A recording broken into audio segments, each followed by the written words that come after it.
La maladie de Parkinson handicape très fortement la vie quotidienne. Quand je veux bouger, mon corps ne bouge pas. Et quand je ne veux pas bouger, mon corps bouge.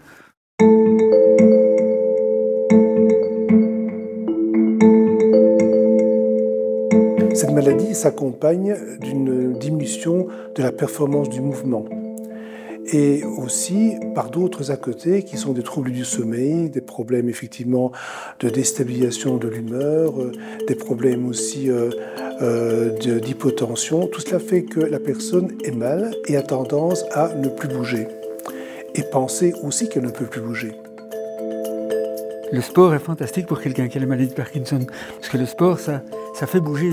Alors c'est très difficile à s'enclencher, c'est difficile à commencer à bouger, mais une fois qu'on est occupé, par exemple le vélo d'appartement, vélo stationnaire, est très très utile parce que ça développe les muscles, ça permet de créer des endorphines. On a fait beaucoup de sport et les endorphines c'est presque de la dopamine, donc c'est très bien de faire du sport. Donc la décision de faire un triathlon est contraignante parce qu'une fois qu'on l'a dit, je me suis forcé à le dire en public à plein de gens. Quand on fait un public commitment, on ne peut plus faire marche arrière. Donc je me suis mis moi-même dedans en disant je vais faire un triathlon olympique. Het feit dat hij zichzelf een uitdaging stelt, dat hij zegt van ik heb echt iets om voor te gaan en zo, ik vond dat fantastisch. En voor mij was er een stuk van, zelfs als hij er niet in slaagt, het er naartoe werken, voilà, van elke keer wat meer sport te doen, elke keer iets verder te gaan op vlak van de verschillende disciplines. Die vooruitgang op zich gaat eigenlijk al fantastisch zijn. Het zal zeker wel een hele inspanning zijn, maar ik denk dat hij er een kanjer van, een opkikker van krijgt. Ja. Je n'ai pas de contrôle sur mon corps. Par contre, j'ai le contrôle de mes rêves. Et mon rêve, c'est de faire un triathlon. On va voir qui est le plus fort, mes rêves ou mon corps. Parkinson, c'est des cycles on-off. C'est comme la publicité du petit lapin du Racel avec la pile qui est on et qui est off. Ça marche ou ça marche pas. Donc, typiquement, c'est des cycles de 2 heures. Mais il y a une demi-heure de prise de dopamine. Donc, la dopamine, je prends tous les 2 heures. Je prends un comprimé de dopamine. Il me permet une demi-heure plus tard d'être on pendant 1 heure et demie. Je sais que Patrick doit prendre sa dopamine à intervalles réguliers. Et puis pour moi, il était évident que les effets seraient toujours les mêmes. Or, de temps en temps, la dose de dopamine ne produit pas d'effet.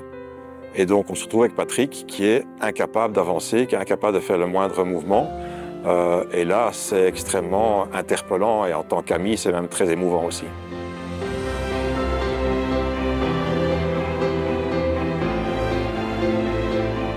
Sur le plan cérébral, l'activité sportive, en fait, a plusieurs impacts. Le premier impact, c'est celui d'augmenter les interconnexions interneuronales. C'est-à-dire qu'en fait, les neurones vont transmettre de façon plus efficace les messages entre eux, et donc vous allez avoir un cerveau qui va fonctionner de façon plus harmonieuse, ce qui va favoriser la plasticité cérébrale. Et aussi le sport a cette action de pouvoir réduire les phénomènes oxydatifs et inflammatoires. Et ce sont ces phénomènes-là qui produisent la perte neuronale. C'est ça qui est un peu trompeur, c'est quand on voit Patrick sur le vélo ou sur le rameur, on a l'impression que c'est finalement relativement facile et qu'il arrive à tenir un rythme très élevé, puisqu'on est quand même en vélo à du 35-36 km/h. Mais c'est le piège dans lequel il ne faut pas tomber, ça reste extrêmement difficile, effectivement pour quelqu'un de valide, encore plus pour quelqu'un qui est touché comme lui par la maladie de Parkinson. J'essaie d'inspirer les gens, mais ce n'est pas ça le point principal. Le but n'est pas d'inspirer, le but est de montrer la voie, le but est de faire que d'autres fassent la même chose que moi.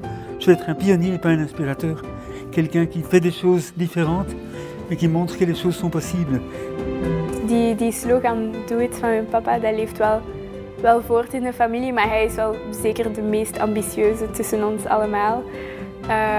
Maar hij trekt ons wel allemaal naar bovenin.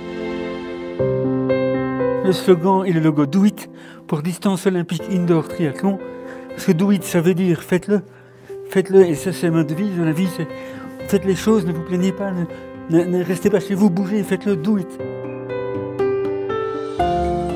Ik vind het fantastisch wat hij hier doet. Ik ben zelf niet super sportief, maar het zet wel aan eigenlijk om ook zoiets te gaan doen. Ook om je dromen volledig te volgen. Dat is echt een boodschap dat hij met mij meegeeft. Je kunt enorme tegenslag hebben en het is zwaar. Het is absoluut super zwaar. Maar probeer toch een klein beetje te dromen. Probeer een klein beetje te zeggen van waar heb ik goesting in, wat is, en het mag iets klein zijn. Hè, van, dat kan zijn van ik wil toch wel connecteren met mensen, ik wil dat gedaan hebben of dat gedaan hebben. Zo van die kleine dingetjes, hè, maar ergens voor dromen. Want voilà, dan heb je toch dat goed gevoel. En hetgeen wat we allemaal willen, dat is een goed leven. Parkinson is echt wel een zware diagnose geweest als ik de diagnose kreeg.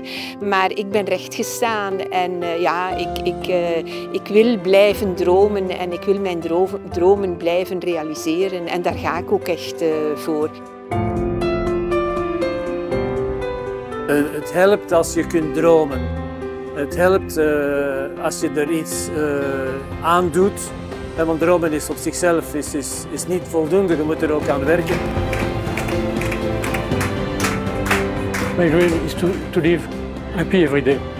And I've been diagnosed 10 years ago. It's 10 years of happiness.